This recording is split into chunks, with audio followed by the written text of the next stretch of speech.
चलिए, आप लोगों को हम लोगों ने बताया था कि पाचन किसको कहते हैं। तो पाचन उसको कहते हैं कि भोजन के बड़े बड़े अवयव, बड़े बड़े अवयव का मतलब होता है कि भोजन के मुख्य रूप से बड़े अवयव के रूप में कार्बोहाइड्रेट, प्रोटीन, वसा को कहा जाता है, जिससे लिपिड्स भी कहा जाता है। उनको छोटे छोटे टुकड़ों में बांट देना क्या कहता है, पाचन कहलाता है। यह पाचन जो होता है उतना छोटे छोटे टुकड़ों में कर दिया जाता है ताकि बड़ी आसानी से ब्लड में डिफ्यूजन हो सके। इसी को कहते हैं कि ब्लड में या रक्त में उसका स्वांगीकरण हो जाता है। उसे ही हम क्या कहते हैं कि पूर्ण रूप से पाचन हो जाता है। लेकिन यह पाचन की प्रक्रिया तब तक नहीं पूर्ण नहीं मानी जाएगी जब तक कि इसके एनर्जी जो है, हम भोजन इसलिए करते हैं क्योंकि ऊर्जा की प्राप्ति हो जाती है। तो यह एनर्जी के रूप में जो पाचन के रूप में अंतिम रूप से जो अमीनो अम्ल, ग्लिसरॉल और आपका ग्लूकोज के रूप में जो कन्वर्ट होता है, ये सारे के सारे क्या होता है, सबसे पहले स्टोरेज हाउस में जो सेल का कहा जाता है ऊर्जा गृह, उसमें माइटोकॉन्ड्रिया में जाकर वह फिट हो जाता है। और उसके बाद में आपको पीछे बताए थे कि यह जो ऊर्जा का स्थानांतरण होता है, ट्रांसफर होता है, वह सबसे पहले कहाँ होता है, सेल से क्या होता है, टिश्यू में होता है। टिश्यू के बाद यह ऑर्गन में होता है, ऑर्गन के बाद यह ह्यूमन बॉडी में, ऑर्गन सिस्टम में होता है, और तब यह जाकर ह्यूमन बॉडी में होता है। इसे ऊर्जा का स्थानांतरण या ट्रांसफॉर्मेशन ऑफ एनर्जी भी कहा जाता है कि नहीं। और तब हम कहते हैं कि भोजन प्राप्त करने के बाद हमें एनर्जी प्राप्त हो गई। लेकिन है जब मुझे इंस्टेंट एनर्जी की आवश्यकता पड़ती है तो ग्लूकोज के रूप में हम तुरंत एनर्जी के रूप में लेते हैं कि वह एक प्रकार से पचित ही होता है और हमें ब्लड को आसानी से डिफ्यूजन बहुत कम समय में हो जाता है। इसलिए इंस्टेंट एनर्जी के रूप में हम ग्लूकोज का इस्तेमाल करते हैं। ये तो हो गया कि हम पाचन किसको कहते हैं। पाचन के लिए, पाचन में जो प्रमुख रूप से माने औजार, जिसको आम बोलचाल की भाषा में कहते हैं कि जो औजार होता है, और उसके अलावा पाचन की प्रक्रिया या अभिक्रिया को तेज करने के लिए एंजाइम की आवश्यकता पड़ती है। इन सारे सम्मिलित रूप से जो सिस्टम में सहायक होते हैं, एक औजार के रूप में और दूसरा एंजाइम के रूप में, उसी को सम्मिलित रूप से उसे तंत्र या सिस्टम कहा जाता है। और सभी को सम्मिलित रूप से हम इसको पाचन तंत्र कहते हैं। इसी पाचन तंत्र की पहली और प्रमुख प्रक्रिया जो शुरू होती है वह मुख में हम जब भोजन लेते हैं तो उस रूप में आ जाता है, यानी कि मुख से ही पाचन शुरू हो जाता है। तो इसी मुख को हम दो भागों में बांटते हैं। पहले ही बताया था मैं कि पाचन जो होता है वह औजार और ग्रंथि के रूप में होता है, और ग्रंथि से क्या निकलता है, एंजाइम। और औजार के रूप जो मुख में होता है, मुख्य रूप से दांत होता है और जीभ होता है कि नहीं। तो दांत से कई प्रकार के सवाल आते हैं और आए दिन परीक्षाएं में इनकी सवाल की निरंतरता काफी बढ़ती चली जा रही है। इसमें हम कुछ सवाल की भी चर्चा करेंगे, लेकिन सबसे जो आपका आसान रूप से होता है कि हम दांत का कुछ फार्मूला होते हैं। दांत का फार्मूला होने का मतलब क्या होता है कि दांत को हम पहचाने क्या कि कौन सी दांत कितनी संख्या में है, तो उसका एक फार्मूला होता है ICPM। ICPM का मतलब है, I का मतलब इंसाइजर होता है, C का मतलब केनाइन होता है, प्री का मतलब प्रीमोलर होता है, P का मतलब प्रीमोलर होता है, M का मतलब मोलर होता है। ये संख्या में अगर हम दांत को इस भाग से 1/4 को अगर हम इसको गिने ऊपर वाले जबड़े या नीचे वाले जबड़े में, है कि नहीं, तो इसको हम कहते हैं इंसाइजर की संख्या 2 होगी, केनाइन की 1 होगी। लेकिन जब 2, 1, 2, 1 या 1/4 में जब इतनी ज्यादा है, तो अगर हम पूरे चारों से गुना कर दें तो पूरे माउथ में हमें दांतों की अलग अलग संख्या में प्राप्ति हो जाएगी। यानी 4 से अगर हम गुना कर दें, I2 गुने 4 = 8, C = 1 गुने 4 = 4, P2 × 4 = 8 और M होगा 3 = 4 = 12। टोटल जोड़िएगा तो 32 दांत हो जाते हैं। अब प्रश्न उठता है, क्या बच्चों में दांतों की संख्या का यही फॉर्मूला होता है? नहीं, बच्चों में जो दांतों की फॉर्मूला होती है उसको हम डिनोट करते हैं 2102। 2102 2102 2102 करने का मतलब क्या होगा? 2 का मतलब आई, सी, पी और एम। अब यहां से कई सवाल पूछे जाते हैं। सवाल यह होता है कि बच्चों में कौन सी संख्या, कौन सी दांत नहीं पाया जाता है, कौन सी दांत नहीं पाया जाता है, तो यह होगा प्रीमोलर। एक प्रश्न यहीं से सवाल आ गए, है कि नहीं? अब सवाल यह उठा जाता है कि एक जो दांत होता है एक खास उम्र के बाद आता है, 22 से लेकर 24 वर्ष की अवस्था में आता है। इसे कहते हैं विजडम टीथ, यानी कि कई लोग कहते हैं अक्ल चौवाल, आम बोलचाल की भाषा में कहते हैं, तो इसको विजडम टीथ कहते हैं। यह 22 से 24 वर्ष की अवस्था में आता है। और यह विजडम टीथ जो होता है, इन चारों दांत में से किसका एक प्रकार का टाइप है, विजडम टीथ है, तो यह मोलर का है। यह मोलर दांत का ही कहा जाता है कि मोलर जो है it is a type of wisdom teeth भी इसको कहा जाता है, जो 22 या 24 वर्ष की अवस्था में आता है। अब सवाल उत्पन्न होता है कि दांत के रूप में तो हमें पता हो गया, लेकिन इंसाइजर टीथ को कहा जाता है। अब एक एक दांत के बारे में हम जानते हैं, तो इंसाइजर टीथ को ही कहा जाता है कि इसे जैसे ब्यूटी बोन, इस बोन को कहा जाता है, जिसमें कॉलर बोन भी कई बार कह देते हैं, उसी तरह से इंसाइजर टीथ को हम उसे स्माइल टीथ भी कहा जाता है। इसका उपनाम स्माइल टीथ के रूप में भी जाने जाते हैं, है कि नहीं? उसी तरह से केनाइन दांत को जानने के लिए ये जानना पड़ता है कि जो मांसाहारी जंतु होते हैं उनके बहुत नुकीला इसी केनाइन के होते हैं, और केनाइन के कारण ही वह कटिंग कर पाते हैं। आगे आगे मैं सारा चीज बताऊंगा कि अलग अलग दांत का क्या क्या फंक्शन है कि नहीं? तो इसे कहते हैं केनाइन। और खासकर जो ये मांसाहारी जो जंतु होते हैं उसमें केनाइन जो होता है वह तो नुकीला होता है, यानी कि बाघ, चीता, जितना भी आपका हिंसक पशु है जो दूसरे का शिकार करके अपने जीविकोपार्जन करते हैं, उसमें यह काफी नुकीला होता है, और इसकी इसी दांत के कारण वह काफी खतरनाक दिखते हैं। खासकर डिफेंस में अगर आप जाइएगा और आप मांसाहारी है या शाकाहारी है, उसकी भी सत्यता मेडिकल साइंस में जो की जाती है वह इसी दांत को देखकर लगाया जाता है। जनरली जो मांसाहारी मनुष्य होता है उनके ये दांत थोड़ा सा नुकीला होता है, जबकि जो शाकाहारी है और आजीवन शाकाहारी रहा है उसका दांत जो है थोड़ा सा केनाइन की तुलना में, जो मांसाहारी की तुलना में उसका केनाइन जो है थोड़ा सा चपटा होता है, सपाट होता है। इसको हम जान सकते हैं। और प्रीमोलर जो जानते हैं यह बच्चों में नहीं पाया जाता है, और मोलर जो है इसी को अक्ल चौ यानी कि विजडम टीथ कहा जाता है। लेकिन इतना ही से काम नहीं चलेगा, थोड़ा सा इसका और भी फंक्शन है। इंसाइजर क्या करता है? कटिंग करने का काम करता है, CUTTI, कटिंग करने का काम करता है, यानी कि काटने का काम करता है। और केनाइन जो है वह चीर फाड़ करने का काम करेगा, यानी कि टीयरिंग करने का काम करता है। टीयरिंग माने चीर फाड़ करना। और प्रीमोलर जो है यह क्या काम करता है? ग्रिंडिंग, यानी कि पीसने का काम करता है। जैसे आटा चक्की में मिंगलिंग किया जाता है, तो प्रीमोलर जो है आपका क्या करता है? आपको ग्रिंडिंग यानी कि पीसने का काम करता है।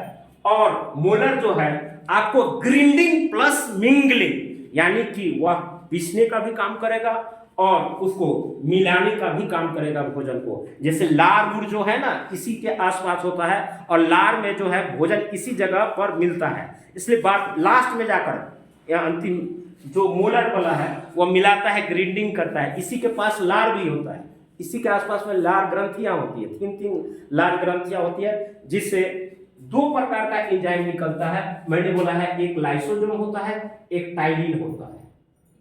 टाइलिन जो है भोजन के मुख्य अवयव कार्बोहाइड्रेट का 70% तक पाचन कर देता है। इसलिए कहा जाता है और डॉक्टर की सलाह भी होता है कि आप भोजन को बहुत आराम से चबा चबा के और खाना चाहिए, ताकि भोजन का मुख्य अवयव जो कार्बोहाइड्रेट है उसका 70% पाचन मुख में ही हो जाता है। अगर भोजन के मुख्य अवयव 3 है, प्रोटीन है, कार्बोहाइड्रेट है और वसा है, तो इन 3 मुख्य अवयवों में से कार्बोहाइड्रेट का 70% पाचन इसी टाइमी नामक एंजाइम के द्वारा कर दिया जाता है। और दूसरा जो निकलता है आपका लाइसोसोम का सेक्रेशन होता है। लाइसोसोम जो होता है ये भी एक प्रकार का एंजाइम ही है, यह भी एक प्रकार का एंजाइम है, लेकिन यह मेन काम जो होता है भोजन में आए हुए हानिकारक बैक्टीरिया विषाणु को यह नष्ट करता है। यानी कि जो भोजन विषाक्त होता है उससे बाटुलिज्म कहा जाता है। बाटुलिज्म, उस बाटुलिज्म भोजन को, यानी कि भोजन में जो बैक्टीरिया विषाणु ये सब आए हैं, उस बाटुलिज्म भोजन को यह शुद्धिकरण करने का भी काम कई बार करता है। इसलिए लाइसोसोम को कहा जाता है यह बैक्टीरिया विषाणु के लिए यह कब्रगाह भी है कि नहीं। तो इस तरह से आपको यह सारी की सारी चीजें बता दी है, लेकिन एक और औजार जो है वह बचा हुआ है, वह बचा लेकिन एक चीज और भी दांत में कुछ और जो ज्यादातर परीक्षा में सवाल पूछे जाते हैं, दांत का जो ऊपरी परत होता है वह सबसे चमकदार होता है, उसको एनामेल कहते हैं। और एनामेल जो होता है वह सिर्फ दांत का ही नहीं, पूरे मानव शरीर का सबसे कठोर पदार्थ होता है कि नहीं, एनामेल ऊपर। और पूरे दांत में वाटर का जो कंटेंट होता है वह 0% होता है। वाटर का कंटेंट 0% होता है। यही कारण है कि दांत में हम कितना भी पानी पीते हैं, कुछ भी होता है, वह ऑटोमेटिक ऐसे शरण पैदा नहीं होता है, बशर्ते कि वायरस बैक्टीरिया जो है आपको मसूड़ों में लगना शुरू होता है, तब दांत को वह इम्पेक्ट करना शुरू करता है। इसलिए कहा जाता है कि खाना खाने के 3 से 4 घंटों के बाद एक बार ब्रश जरूर कर लेना चाहिए।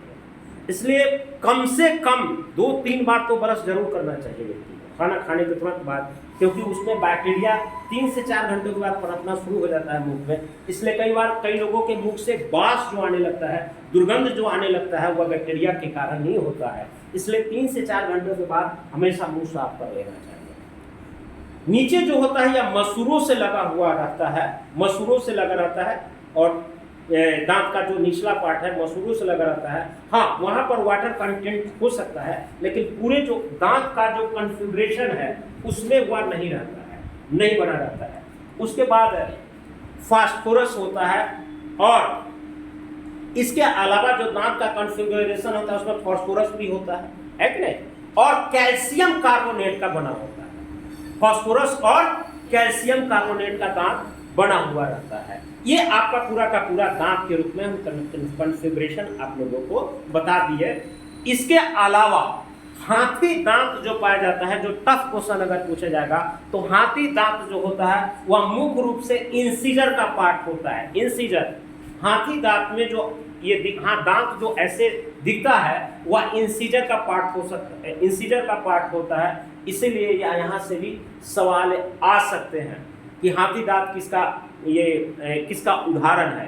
एक सवाल ये पूछता है कि हिंसक जो पशु होता है उसके सबसे नुकीले कौन से दांत होते हैं जिससे वह शिकार करता है, तो वह केनाइन होता है जिसके सहारे वह करता है। तो ऐसे दांत से इससे ज्यादा सवाल नहीं आएंगे, आते हैं। जितना भी आप क्वेश्चन बना लीजिए, इससे बाहर नहीं आएगा। जीव जो है, जीव हमारा बहुत संवेदी, जो संवेदी जितना भी ऑर्गन है, उस संवेदी को अंग के रूप में जीव को माना जाता है कि नहीं।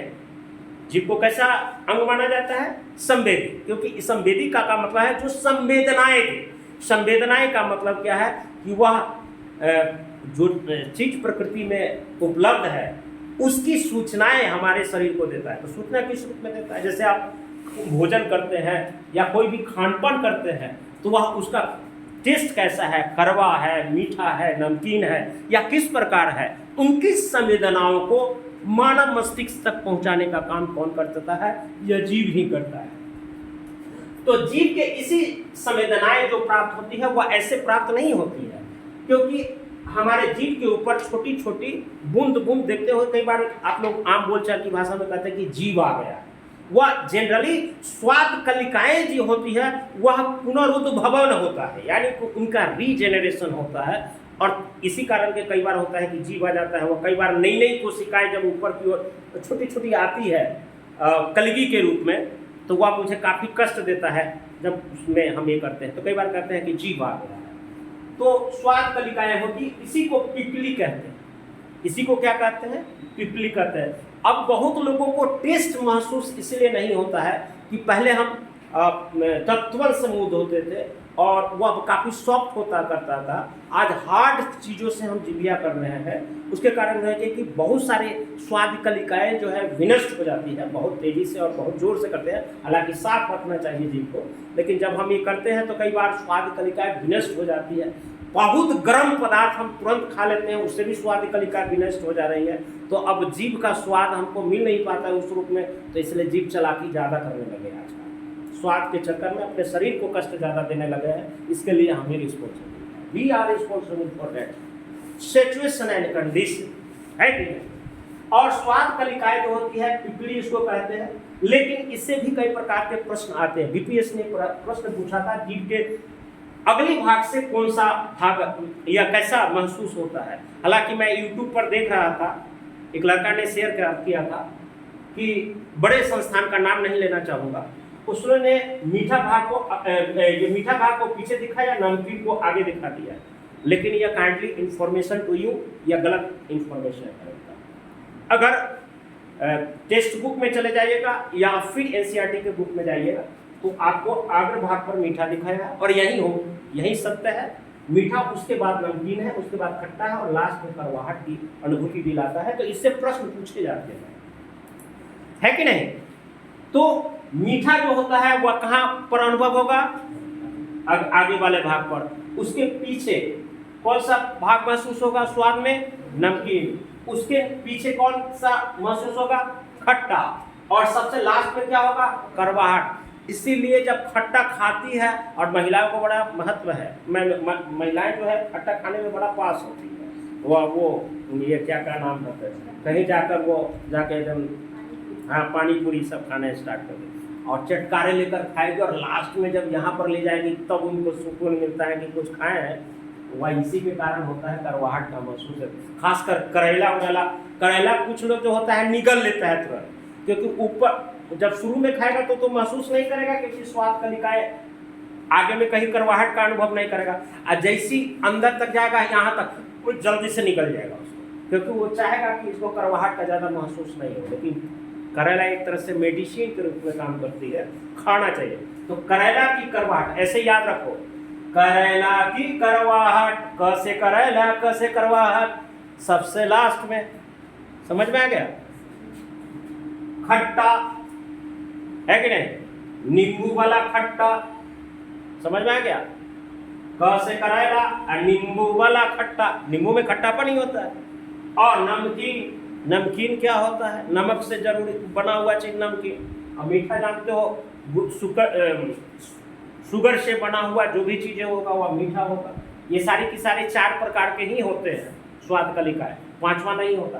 तो यह आपको पता चल गया होगा कि कहाँ से कहाँ किसमें क्या कहते हैं। और ये जीभ जो है पीछे हायोड नामक हड्डी से जुड़ी हुई रहती है कि नहीं? उसके बीच भी एक गैप होता है। वह एक प्रकार का कौन किससे बना होता है?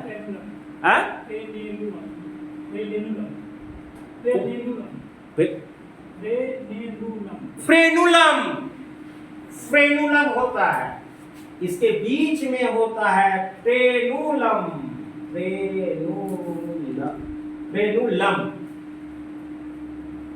और उसके ऊंचे ये फ्रेनुलम किससे जुड़ा होता है? तो हायोड नामक हड्डी से,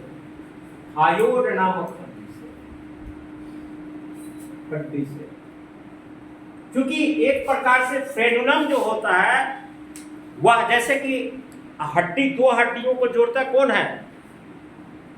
लिंगानाइट। उसी तरह से मांसपेशियों को ये तो एक प्रकार का मांसपेशी है। एक प्रकार का क्या है? जीभ क्या है? मस्कुलर ऑर्गन है। जीव क्या है? Muscular organ. और हायोट नामक हड्डी क्या हो गया? हड्डी हो गया। तो मांसपेशियों और हड्डी को कौन जोड़ेगा? कुछ ना कुछ बीच में तो कुछ जोड़ने वाला चाहिए ना, टेंडम टाइप का या फिर लिंगानाइट टाइप का। तो यहाँ टेंडम और लिंगानाइट नहीं होता है, बल्कि क्या होता है? फ्रेनुलम होता है कि नहीं? तो हायोट नामक हड्डी से जुड़ा हुआ तो है। समझ में आ गया? और जीव जो है वह किस प्रकार का हड्डी है? तो मस्कुलर ऑर्गन है। कैसा एंगल है? मस्कुलर ऑर्गन है, यानी मांसपेशियों से बना हुआ है। अब जिस जीव से इससे ज्यादा आपको कोई क्वेश्चन आने वाला नहीं। और इसमें जो होता है ग्रंथि होती है, जिसको लार ग्रंथि कहते हैं। लार ग्रंथि जो होती है टोटल 3 जोड़ा में होता है। कितने जोड़े में होता है? 3 जोड़ा में। लार ग्रंथि जो होता है वह 3 जोड़ा में होता है। और 3 जोड़े के ग्रंथि से, इसी 3 जोड़ा ग्रंथि से क्या क्या निकलता है? लाइसोसोम और क्या? टाइलिन। टाइलिन जो होता है वह कार्बोहाइड्रेट का पाचन करता है। तो कार्बोहाइड्रेट के 70% का पाचन कौन कर देता है? कौन? टाइलिन कर देता है। और लाइसोसोम क्या करता है कि भोजन में आए हुए हानिकारक बैक्टीरिया और वायरस को खत्म कर देता है।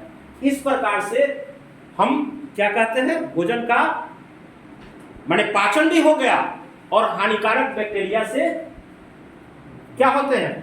मुक्ति भी मिल गया।